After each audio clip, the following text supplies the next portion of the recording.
అందరికి నేను మీ లేఖన ఈ రోజు నేను మామిడి జ్యూస్ ఎలా చేయాలో చూపించబోతున్నాను. కావాల్సినవి పచ్చి మామిడికాయలు,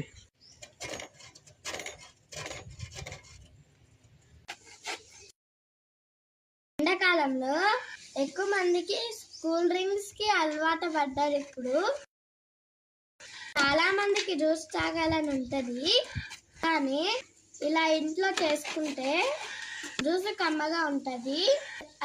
అదే విధంగా ఆరోగ్యం మంచిగా ఉంటది. ఇప్పుడు ఎలా చేయాలో చూద్దాం. తురిమేది అయిపోయింది, ఇప్పుడు ఎలా చేయాలో చూద్దాం. ఇలా పూలుగా అవ్వాలి, చాలా బాగుంటది. ఒకసారి తాగితే లైఫ్ లో మర్చిపోరు. పచ్చి మామిడికాయల జ్యూస్ చాలా బాగుంటది. ఈ 4 మంచి పచ్చి మామిడికాయల నుంచి 3 లీటర్ల వరకు జ్యూస్ చేసుకోవచ్చు.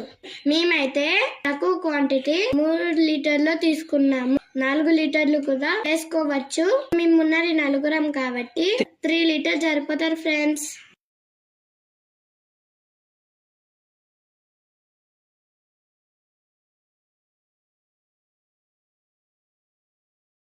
వేయాలి.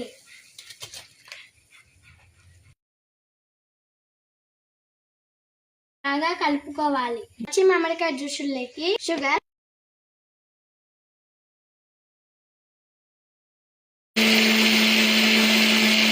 చూడండి ఫ్రెండ్స్, మిల్క్ పౌడర్ లేక షుగర్ పొడి తెల్లగా నిగలగా ఆడుతుంది. మిక్సీ పట్టుకోవడం వల్ల 20 నిమిషాల తర్వాత ఇలా బాగా ఉడికేటప్పుడు ఇలా 20 నిమిషాలు ఉడికినాక కమ్మగా వాసన వస్తాయి. మ్యాంగో జ్యూస్ అయిపోయింది. ఇలా వడగట్టుకోవాలి. స్మాల్ జారీలో అయితే పల్ప్స్ రావు.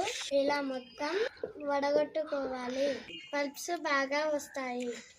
మిక్సీ పట్టుకున్న చక్కెర పొడి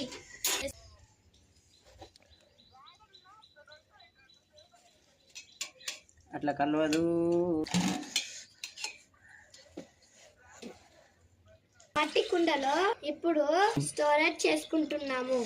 ఒక 1 అవర్ ఫ్రిడ్జ్ లో పెడితే చల్లగా మాజా కంటే చాలా కమ్మగా ఉంటది. ఈ పచ్చి మామిడికాయ జ్యూస్ ని ఫ్రిడ్జ్ లో స్టోరేజ్ చేసుకుంటే 1 అవర్ తర్వాత తాగితే చాలా కమ్మగా ఉంటది. ఇప్పుడు 1 గంట అయిపోయింది. జ్యూస్ బాగా చల్లబడింది. చెప్తా.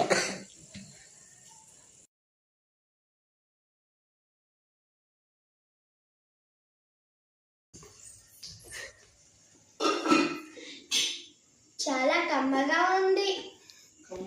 చాలా కమ్మటి వాసన వస్తుంది. వీటిని సర్వ్ చేసుకొని తాగి టేస్ట్ ఎలా ఉందో చెప్తాను.